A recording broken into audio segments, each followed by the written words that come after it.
My job was supposed to be simple: shuttle supplies, maintain the filtration systems, and occasionally patch up hull cracks in the deep space medical cruiser Alex's Grace.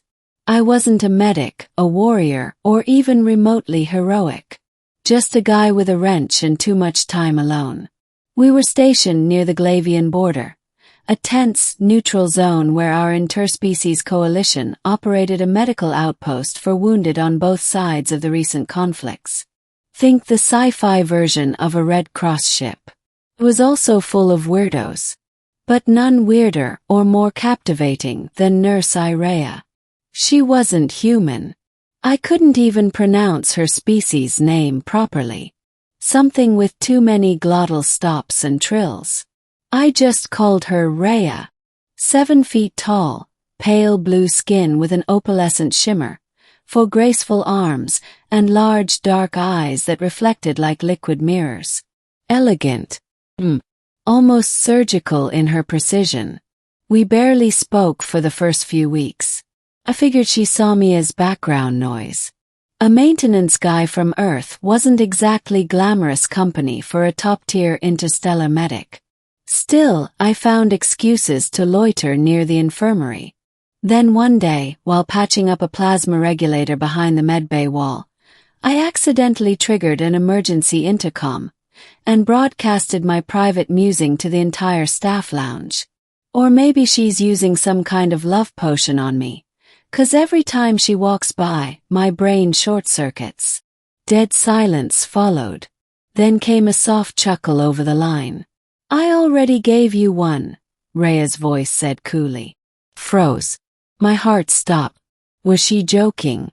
I stepped out from behind the panel, face hot. She stood nearby, holding a datapad, entirely composed. You heard that," I stammered. She tilted her head. "Every word." "I was joking," I managed. "I wasn't." Then she walked away like she hadn't just rearranged my molecules with a single sentence. Middle. Over the next few days, everything changed. Not outwardly. Rhea still worked with unshakable precision, but now she spoke to me.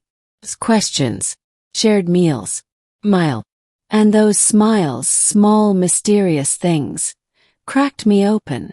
She explained one evening, while I was helping her catalog neural stimulants, that her species believed emotional bonds could be catalyzed chemically, but not forced.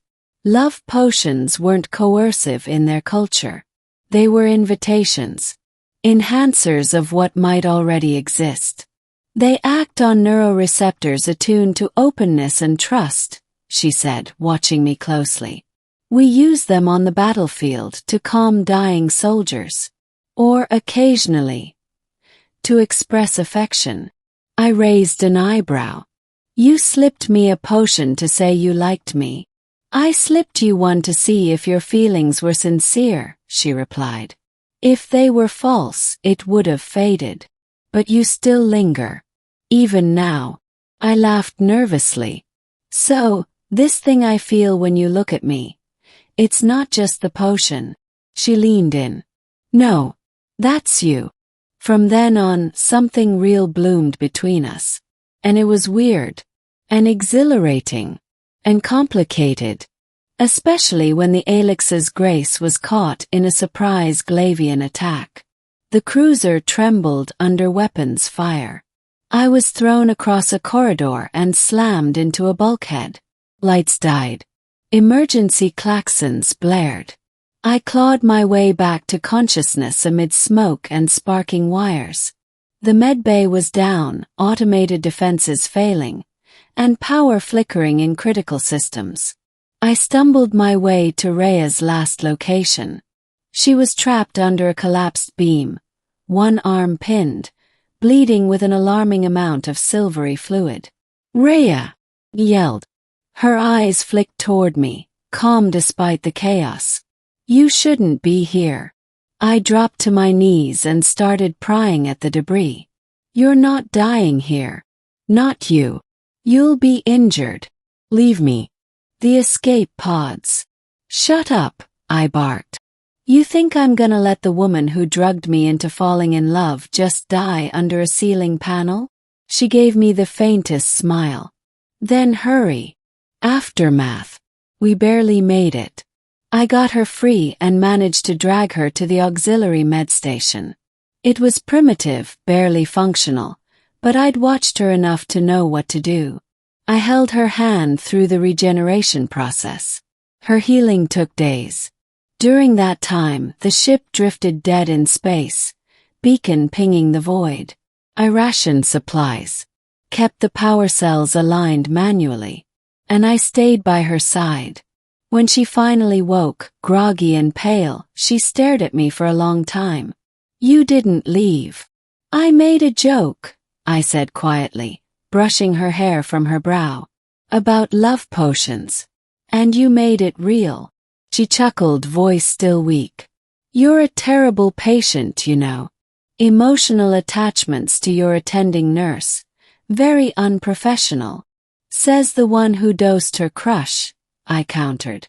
We both laughed, then fell silent. Our hands were still entwined. I want to go back to your world, she said suddenly. When this is over, I want to see how you live. How you love. I swallowed hard. Deal. But only if you promise not to drug my parents at dinner.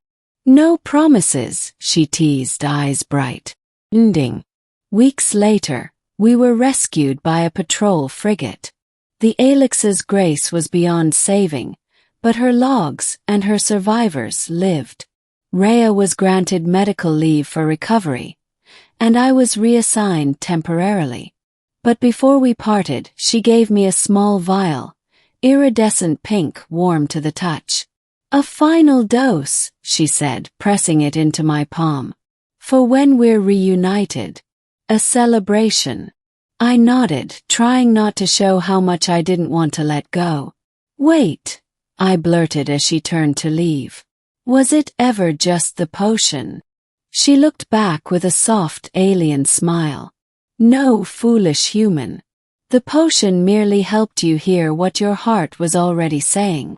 And with that, she vanished into the docking corridor, leaving me holding a vial that shimmered like starlight, and a promise written in chemistry, affection, and the strangest kind of love story the galaxy had ever brewed.